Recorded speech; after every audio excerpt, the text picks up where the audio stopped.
Hey guys, welcome back to the Top Cricket Academy's YouTube channel. As you can see, we're in a bit of a different environment today. We're going to be answering some of the questions you guys sent on Instagram before. As always, we're very active on a number of platforms, including Twitter, where you can follow us as at Top Cricket Academy, and Instagram at Top Cricket Academy as well. If you want to send anything in, any questions you want answered, we're all over it. What we're going to be doing soon as well, due to the coronavirus at the moment, is we'll be looking to try and live stream as much as possible, so we can give live answers to all the questions that you guys have.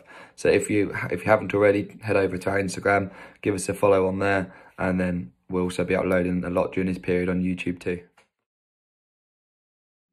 Well, it's been very divisive this year. It's interesting to hear different people's opinions. In my opinion, I think it can only be good for the game. I think the idea behind the 100 format's fantastic. I think we're looking to try and do the right things as part of taking the game forward.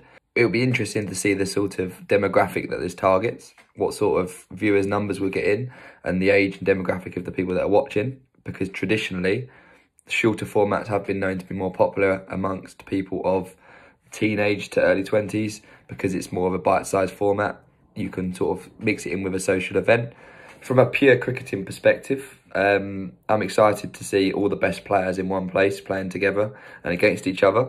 I think it will be interesting to see who will be the winners at the end of it all, but also if there's anyone that really shines in this format, because as we've seen from the T20 format, it's been the making of a lot of players.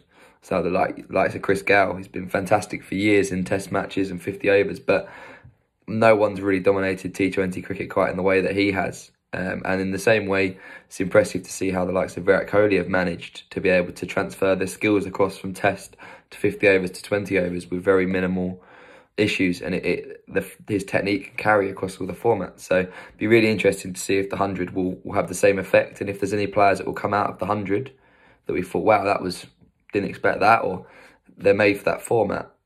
The one challenge I think they'll face is that it's not something that's likely to be replicated on the international scale. So whether it's going to be as successful around the world and with the overseas players every year, it's hard to know.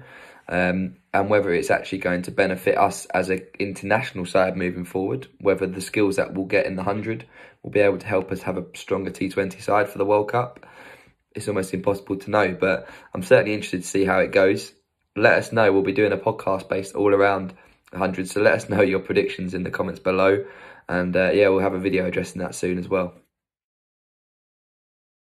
So Top Cricket's been going on for about November, September of 2018. So it's coming up on, I'm saying great, about a year and a half. It's been fantastic. I mean, what we've achieved in such a short space of time is brilliant, but it's been able to help so many people and provide such a wide variety of cricket. So we've obviously got the people that we interact with on a daily basis with our actual sessions. And then we've got beyond that, all you guys on social media that are always engaging with our content. It's fantastic. We've got big plans for Top Academy, and actually we'd like to, with you guys, help us take it forward and see what your thoughts are regarding the next steps of what we can do to make it an even bigger and better model. But yeah, it's been running for about a year and a half now, and it's just such a fun thing to be a part of, and it's constantly growing, which we're really excited about. It's a hard question to answer. As an Englishman, I love Joe Root, everything about the way he plays. He's a model that we would use to talk to kids about how to play certain shots. If you wanted to perfect them, you use Joe Root as your example. I mean, you've got his famous back foot punch, which is iconic. Transferability across all three formats has been incredible, and he's a hell of a player. But maybe it's because I've been watching a lot of The Test on Amazon, which is a great documentary as well. If you get a chance, check it out. But it's not sponsored, don't worry. But Steve Smith, just incredible.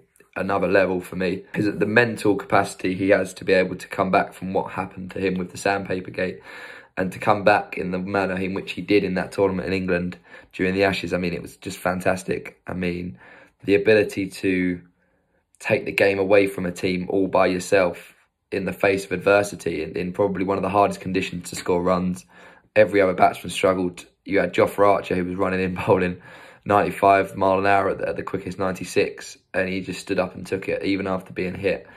He's a perfect example of how the game's changing and how the game is so different from where it was even 5 years ago to 10 years even before that. I mean, he's epitomises for me what the modern cricketer is.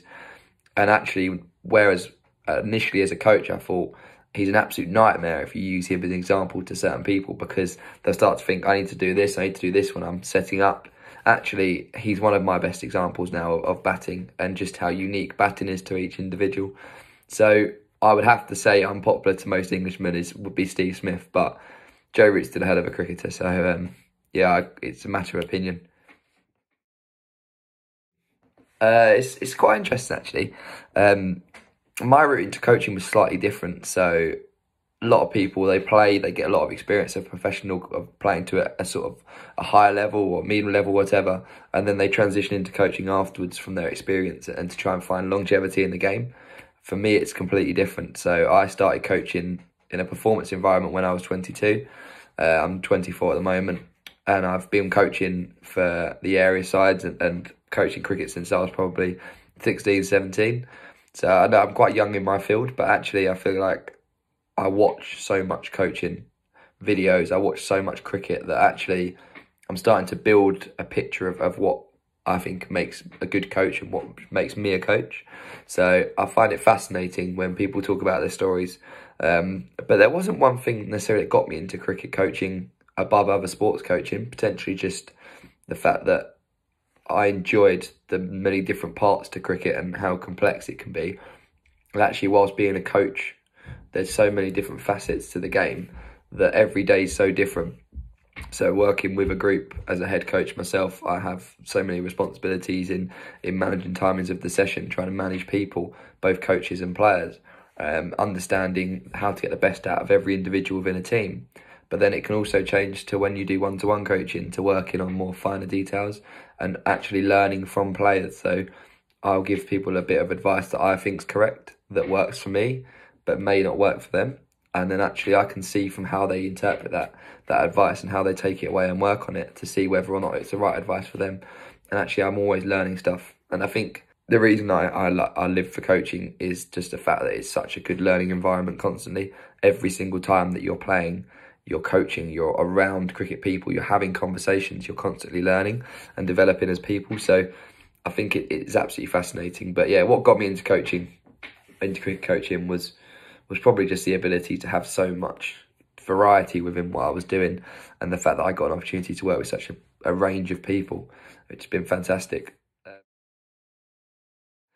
Probably quite unpopular again, this one, because I know a lot of the cricketing purists prefer test matches because of the nature of them, how psychological that they are in terms of how the games ebb and flow. But for me, it's 50 overs. I mean, 20 overs is great. Love it as a social thing. I think it's brought about incredible changes in the game. I think it's made the game really good to watch and brought in a whole new audience. But 50 overs, I think, encapsulates the best of both. You can't go gung-ho from the first ball without having a strategy and a plan. And it's got the psychological, for me, aspects of Test cricket in terms of ability to pace an innings and actually win periods of the game, rather than in 20 overs. If you get off like a train, you could have won the game after 10 overs. So in some cases, if you start well enough. But in 50 overs, it's a lot more planned out and thought out.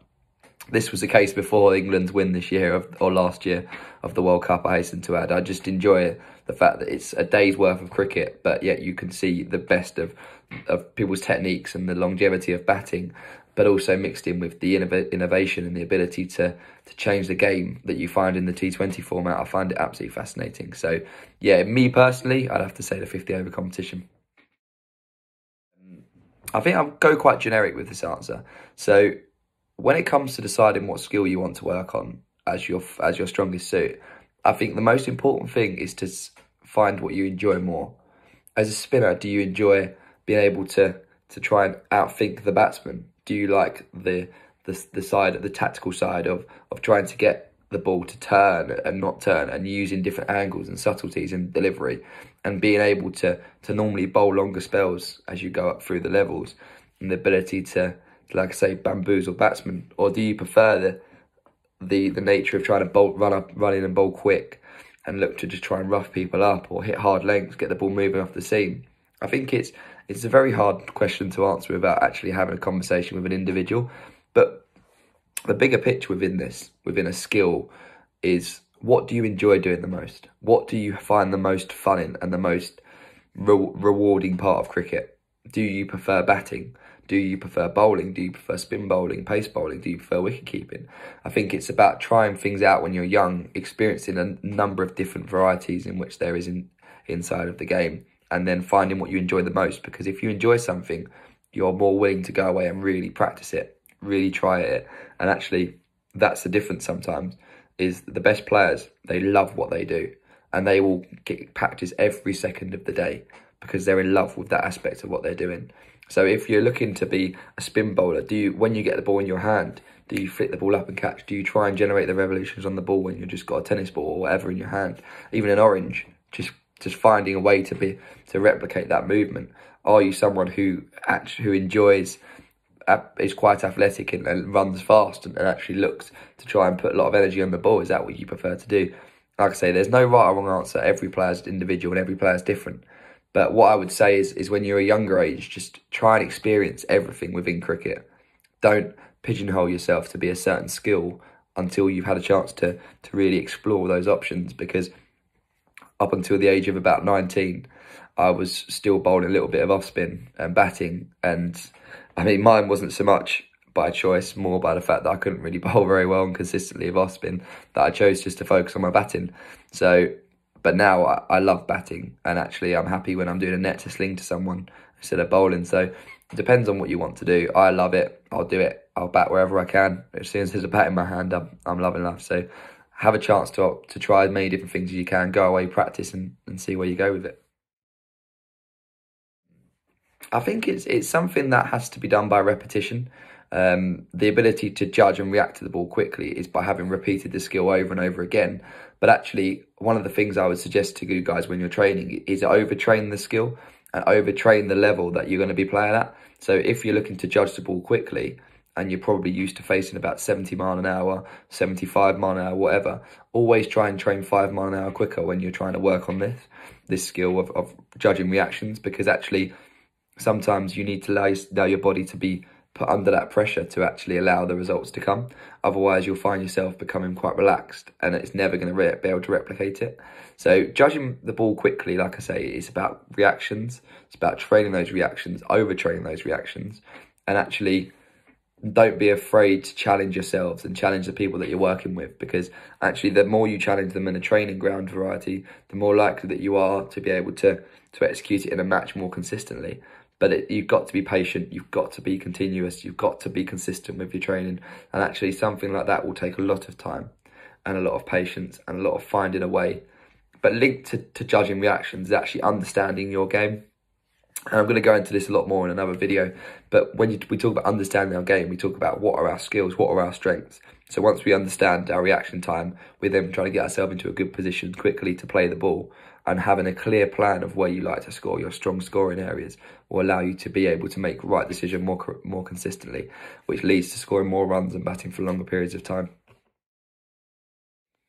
I'm now going to finish with the final question, and it's something slightly unrelated to cricket, but it's a game of opinions just like cricket. It's related to football, and I've been asked, who do I prefer out of Messi or Ronaldo? And I mean, many times have I had heated debates with people about this, because I'm a massive fan of this player. And for me, it's Messi.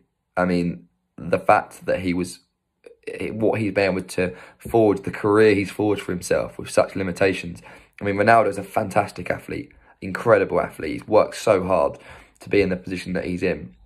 And the fact that every time he plays, he's got such a presence on the pitch, Ronaldo, that he can't be discredited. He's a world-class player, arguably one of the greatest in the history of football on his own.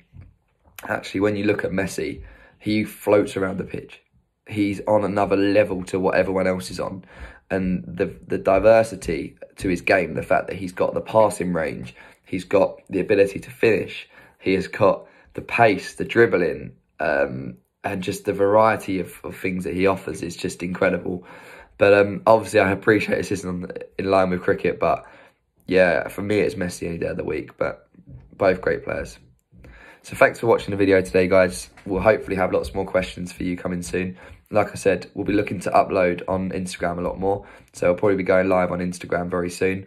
Please leave in the comments section below any ideas for videos that you'd like to see us do, whether that's some stuff talking like this around the mental side of the game and understanding your game, and maybe talking about game plans, setting game plans, and the value of preparing properly. But also just any videos you'd like to see us do during this period, because I understand how frustrating it will be for people. So we'll be uploading as regularly as we can. We'll try and upload, if not daily, every other day on YouTube, but definitely daily on Instagram. So if you haven't already, head over to our Instagram to follow us at Top Cricket Academy. And yeah, like, share, subscribe, and we'll see you very soon. Cheers, guys.